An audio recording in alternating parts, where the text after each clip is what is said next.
আওয়ামী লীগ নেত্রী শেখ হাসিনা এবং সাবেক স্বরাষ্ট্রমন্ত্রী আসাদুজ্জামান কামাল ওনাদের এক্সট্রাডিশনের জন্য আমরা চিঠি দিচ্ছি এবং এর পাশাপাশি ওনাদের প্রত্যর্পণ করার জন্য, যেহেতু ওনারা এখন কনভিক্টেড, মৃত্যুদণ্ডপ্রাপ্ত, কাজেই আমরা মনে করি ভারতের এখন বাড়তি দায়িত্ব রয়েছে তাদের ফেরত দেওয়ার জন্য।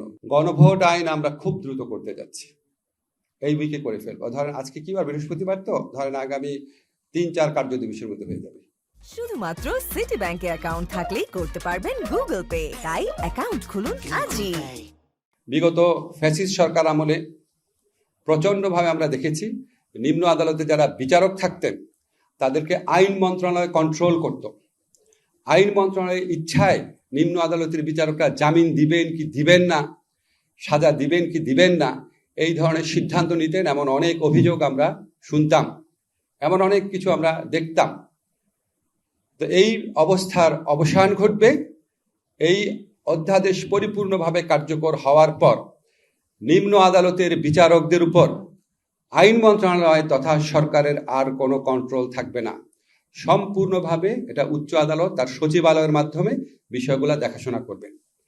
বাট এটা এই মুহূর্তে এখনই কার্যকর হচ্ছে না, কারণ সচিবালয়টা প্রতিষ্ঠা করতে হবে, এটাকে ফাংশনিং করতে হবে।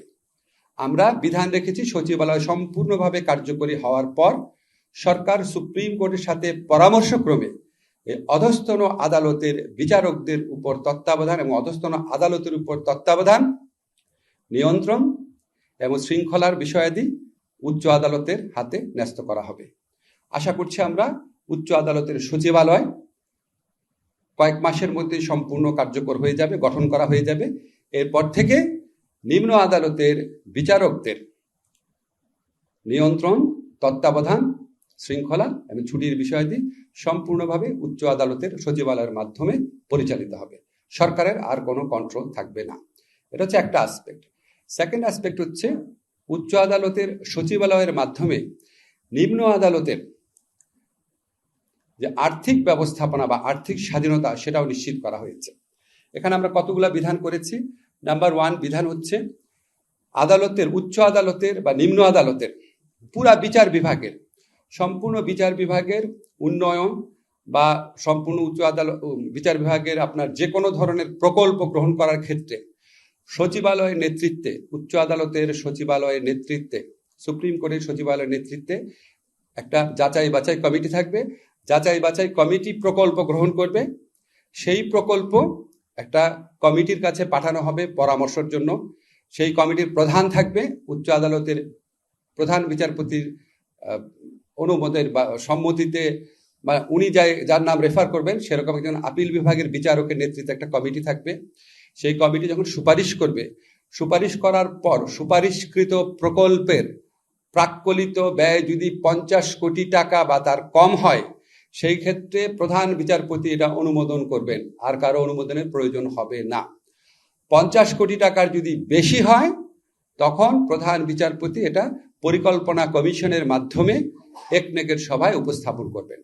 অর্থাৎ 50 কোটি টাকা প্রকল্প, 50 কোটি টাকা প্রাক্কলিত ব্যয়, এই ধরনের প্রকল্প অনুমোদন করার ক্ষমতা উচ্চ আদালত পেয়ে যাচ্ছে।